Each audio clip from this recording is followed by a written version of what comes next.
நீ சுமந்து வந்த சுமை இன்று இரவில் விலகும். உன் கண்ணீர் இன்று முடியும்.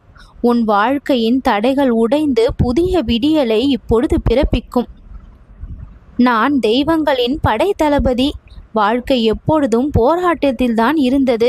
அசுரர்களை வெல்லவும் உலகிற்கு அமைதியை கொடுக்கவும் 1000 தடைகளையும் கடந்தவன் நான். போராடாமல் வெற்றி கிடைப்பது இல்லை. ஒவ்வொரு தடையும் உன்னை வலுப்படுத்தக்கூடிய ஆயுதம்.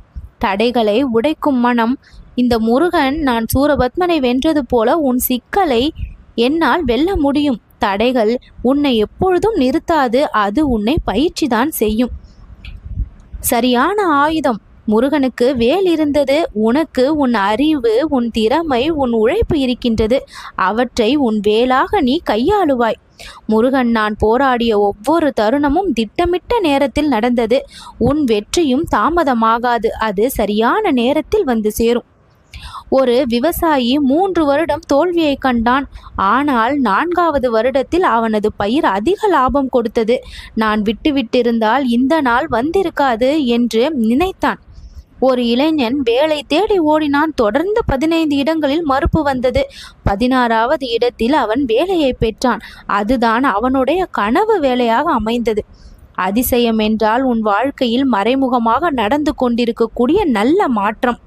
அது ஒரு தொலைபேசி அழைப்பாகவோ, ஒரு சந்திப்பாகவோ, ஒரு செய்தியாகவோ உன் பாதையை வந்து தானாக மாற்றும்.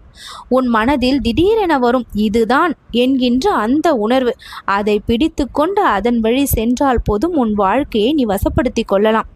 இன்று இரவு உன் கஷ்டத்தின் வாசல் மூடப்படும். நாளை புதிய கதவு திறக்கும். அந்த புதிய கதவு உன்னுடைய இன்பத்திற்கான வாசல். நம்பிக்கையோடு இரு. நான் உன் பக்கத்தில் இருக்கின்றேன். யாமிருக்க பயமேன் என்ற வாசகத்தை மனதில் பதிய வைத்துக்கொள். முருகனின் 6 முகங்களை வாழ்க்கையினுடைய தத்துவமாக கொள்ள வேண்டும். உன்னுடைய சுமையும் சோகமும் இன்று இரவில் விலக இருப்பதால், நாளை உதிக்கும் சூரியன் உனக்கு புதிய பாதையை காட்ட இருப்பதால், என்னுடைய வேல் உன் முன்னுள்ள தடைகளை உடைத்துவிடும். என்னுடைய 6 முகங்கள் உன் கண்முன்னால் தோன்றும். முகம் 1 அறிவு, அதாவது ஞானம். முதல் முகம் அறிவை குறிக்கும். வாழ்க்கையின் பிரச்சனைகளை வெல்ல முதலில் அறிவால் தீர்வை காண வேண்டும். தடையை அடிக்கும் முன் அதன் பலவீனத்தை நீ அறி. 2வது முகம் வீரம், அதாவது தைரியம். தைரியத்தை குறிக்கும். தைரியம் இல்லாமல் வெற்றி இல்லை. முருகன் சூரனை எதிர்த்தது போல உன் பயங்களை எதிர்க்க வேண்டும். 3வது முகம் கருணை. வெற்றி பெற்ற பின்பும் மனம் மென்மையாக இருக்க வேண்டும். 4வது முகம் கட்டுப்பாடு.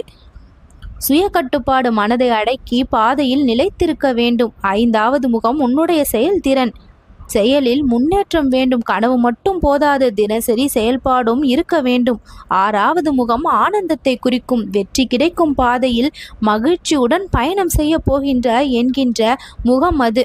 இப்படி 6 முகங்களை இன்று இரவில் உனக்கு தரிசனமாக கொடுத்து உன் கஷ்டங்களை விலக்கி விடுவேன். தடைகளை தகர்த்தெறிந்து விடுவாய். சரியான ஆயுதத்தை சரியான நேரத்தில் பயன்படுத்தி உன் மனதை வலுவாக வைத்து இனி வெற்றியை நீ கண்டு விடுவாய். இனி எதிலும் நீ மூழ்க வேண்டிய அவசியமில்லை. தினசரி முயற்சியை மட்டும் செய்.